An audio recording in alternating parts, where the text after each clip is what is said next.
যোনটো শনি মন্দিৰৰ ওচৰত যিটো নাকাটো মাৰি আছিলে পুলিচে, তো মানে তাতে মোক ৰখাইছিলে। এনে নৰ্মেলি মানে তাতে আমাক নৰ্মেলি ডেলিভাৰী এজেণ্টবিলাকক যাবই দিয়ে বাহিৰত, মানে সেইফালে পাৰ হৈ যাব দিয়ে। তো ময়ো তেনেকৈ ভাবিছিলোঁ নৰ্মেলি তেনেকৈ কৈছে বুলি, কিন্তু কিবা এটা চিৰিয়াছ ইছ্যু চলি আছে, অলৰেডি ৰাইজিং ডে আহি আছে বুলি কৈছে আলফাৰ সেইকাৰণে। তো সেইটো কাৰণে মানে অকণমান তাতে নাকাটো অলপ বেছিকৈ লগাইছিলে, মোক মাতিলে মই মানে ভালকৈ গুৰুত্ব নিদিলোঁ প্ৰথমবাৰ। তো নেক্সট টাইম তেনেকৈ মানে আহি হয় অকণমান প্ৰহাৰটো মোৰ ওপৰত বেছিকৈ কৰিলে প্ৰথমবাৰ। কিন্তু মানে পিছত গৈ ভালকৈ বুজি পাইছোঁ যে কেছটো অলপমান বেলেগ আৰু, যে অলৰেডি ৰাইজিং ডেৰ কাৰণে কিবা বেলেগ চিটুৱেশ্যনতে আছে পুলিচ মানে, সেয়াই আৰু। আপুনি পলাবলৈ চেষ্টা কৰিছিল নেকি? পলাবলেতো মই চেষ্টা কৰা মানে পলাবলে কি আৰু, এনেই আমাৰ নো এণ্ট্ৰি থাকিলে আমি গুচি যাওঁ ন, সেনেকৈ আৰু নৰ্মেলি আমি ওলাই গৈছিলোঁ আৰু সেইটোৱে। আপোনাক আৰক্ষী থানাৰ ভিতৰত যিহেতু ইতিমধ্যে ইমান সময় ৰখা হ'ল, আৰক্ষী বিষয়াগৰাকীয়ে বা আৰক্ষীৰ বিষয়াসকলে কিবা ভয় ভাবুকি দিছে নেকি? নাই, বৰ্তমান তেনেধৰণৰতো একো নাই। বৰ্তমান মই তেনেকৈ একো ভবা নাই কৰিম বুলি। আপোনাক কৈছে নেকি গোচৰ ৰুজু কৰাৰ কথা, তেনেকুৱা ধৰণৰ কিবা কৈছে নেকি? নাই, অলৰেডি মই গম পোৱা মতেতো একশ্যনটো লোৱা গৈছে তেওঁৰ ওপৰত। মই গম পোৱা মতে যিহেতু তেওঁক ধৰক ছাছপেণ্ড কৰা গৈছে বুলি শুনা পাইছোঁ মই। বাকী মোৰ তেনেকুৱা একো তেওঁৰ ওপৰত একো হেৰি কৰিম বুলি মই ভবা নাই। আজি কিমানমান সময়ত হৈছিলে? মূল ঘটনাটো কেতিয়া হৈছিল? এইটো আপোনাৰ ধৰক 6:30 পৰা 7টা মানৰ ভিতৰত হৈছিলে। এতিয়াতো 11:30 বাজি গ'ল, 5 ঘণ্টা ধৰি আপোনাক বহুৱাই ৰাখিলে থানাত। কি হৈছিলে মাজৰ সময়খিনি? কি ভিতৰত প্ৰহাৰ কৰা বুলি কৈছে, যে বাহিৰতো প্ৰহাৰ কৰিছে, ভিতৰতো আপোনাক প্ৰহাৰ কৰা বুলি কৈছে, সঁচা নেকি? মানে এতিয়া ধৰক কথাটো এইটো, যিহেতু অলৰেডি আণ্ডাৰ প্ৰেছাৰত আছে। যোৱাবাৰ যেনেকৈ 15 আগষ্টত কিবা বোম হেৰি কৰা বুলি কৈছিলে, আৰু এইবাৰ মই নৰ্মেলি তেনেকৈ আচলতে পাৰ হৈ যাব নালাগিছিলে, মোক ৰখিব গৈছিলে, মই ৰখিব লাগিছিলে। তালাচীটো সেইটো তালাচী বাৰু লোৱা যাব, কাৰণ অলৰেডি মই ছাছপেক্ট টাইপৰে ট্ৰিট হোৱা হৈছিল। হয়, মই মোৰ এইটো ভুল স্বীকাৰ কৰিছোঁ যে মোক ৰখাইছিলে, মই নৰখিলোঁ, কথাটো সেইটো। আপুনি শুনি ৰখা নাছিল নে? আপুনি শুনাৰ পিছতো আচলতে আপুনি গুচি গৈছিল? নাই, প্ৰথমবাৰ মই শুনিছিলোঁ, কিন্তু মই ভাবিছিলোঁ চাগে নৰ্মেলি কিবা কৈছে, কাৰণ নৰ্মেলি তেনেকৈ আমাক কয়ে মানে। তাৰপিছতো হ'লেও একো নাই দে, যা ডেলিভাৰী এজনী ইয়াতে নহ'লে একপাক ঘূৰি আহিব লগা হয় আমাৰ মানে তেনেকুৱা। ত' আমাক বেছিকেলি আমাক যাব নাই, সেইটো মিছা হয়। মোৰ থানাৰ ভিতৰত মোক কোনেও একো প্ৰহাৰ কৰা নাই। যিটো হৈছে চব বাহিৰতে হৈছে, আৰু অলৰেডি আপোনালোকে ভিডিঅ'টো দেখিছে।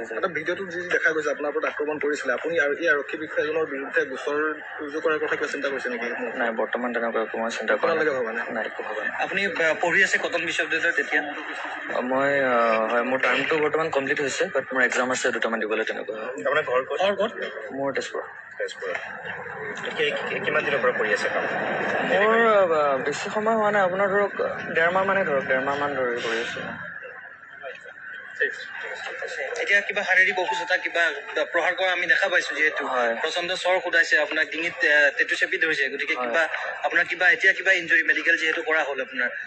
মানে বেলেগ একো নাই, এইটো নৰ্মেল ডে। এইটো অন দ্য স্পট যেতিয়া হৈছিলে তেতিয়া মানে অকণমান ইয়াতে ধৰক স্পেলিং হৈছিলে, এতিয়া ধৰক অলপ ঠিক হৈছে, সেইটোৱে আৰু কি একো নাই। ঘৰত আপোনাৰ কোন কোন আছে এতিয়া? ঘৰত মোৰ মা আছে আৰু ভণ্টি। আপুনি পঢ়ি থকা দিনৰ পৰাই আপুনি কাম কৰি থকা বুলি কৈছে, আপুনি কটন বিশ্ববিদ্যালয়ত অধ্যয়ন কৰি থকাৰ লগতে সমান্তৰালভাৱে আপুনি উপাৰ্জনৰো পথ বাছি লৈছিলে। ডেলিভাৰী বয় হিচাপে আপুনি কাম কৰি আছিলে, পঢ়ি থকা দিনতে আপুনি কৰি আছে, পঢ়ি থকা দিনৰ পৰাই? আচলতে সেইটো ভবা নাছিলো, কিন্তু মানে ধৰক মই মানে মোৰ পৰিস্থিতিয়ে কৈছে আৰু মই কৰিছো তেনেকুৱা। আৰু ধৰক আৰক্ষীৰ ফালৰ পৰা আপোনাৰ ওপৰত যিটো এই ঘটনা সংঘটিত হ'ল, এই ঘটনাটোক আপুনি অন্যায় বুলি ভাবে নে নাভাবে? প্ৰথম অৱস্থাত যদি মই নিজৰ ক্ষেত্ৰত কওঁ, দেন মই ভাবিছিলোঁ, কিন্তু পিছত যেতিয়া মই গোটেই কথাটো গম পালোঁ যে ধৰক অলৰেডি আণ্ডাৰ প্ৰেছাৰত আছে চব, আৰু ধৰক ৰাইজিং ডে আহি আছে বুলি মই যিহেতু কৈছোঁ আপোনালোকক, ত' আৰু লগতে তেওঁৰ ওপৰত মই একো পাৰ্চনেল তেনেকৈ একো হেৰি নাই, কিন্তু হয় সেইটো এটা মমেণ্টত হৈ গ'ল মোৰ মতে, কিন্তু তেনেকৈ হ'ব নালাগে আৰু নৰ্মেলি, কাৰণ আমিও যিহেতু ৰাতিপুৱাৰ পৰা সন্ধিয়ালৈকে ধৰক সেইটো নিজৰ কামতে থাকোঁ, তেওঁলোকেও যেতিয়া কামটো কৰে তো চবৰে কথাটো বুজি পাব লাগে আৰু মই অকল জাষ্ট নো এণ্ট্ৰিটোহে পাৰ কৰিছিলোঁ। ইতিমধ্যে আৰক্ষী বিষয়াগৰাকীক নিলম্বন কৰিছে, গতিকে আপুনি ভাবে নেকি যে আৰক্ষী বিষয়াগৰাকীৰ ওপৰত এই যি কঠোৰ ব্যৱস্থা গ্ৰহণ কৰিছে আৰক্ষী অঞ্চলক প্ৰধানগৰাকীয়ে, এয়া কৰিব লাগে নে নালাগে? এতিয়া সেইটো কথাত ক'বলৈ গ'লে মানে তেওঁতো লগৰ লগত ইমিডিয়েট ধৰক সেইটো কৰা গৈছে, কিন্তু যিহেতু অলৰেডি তেওঁ বস্তুটো পালে যেতিয়া, এইটো আৰু এক্সট্ৰাকে একো মই নাভাবোঁ যে আৰু কিবা যোগ্য বুলি ভাবেনে আপুনি?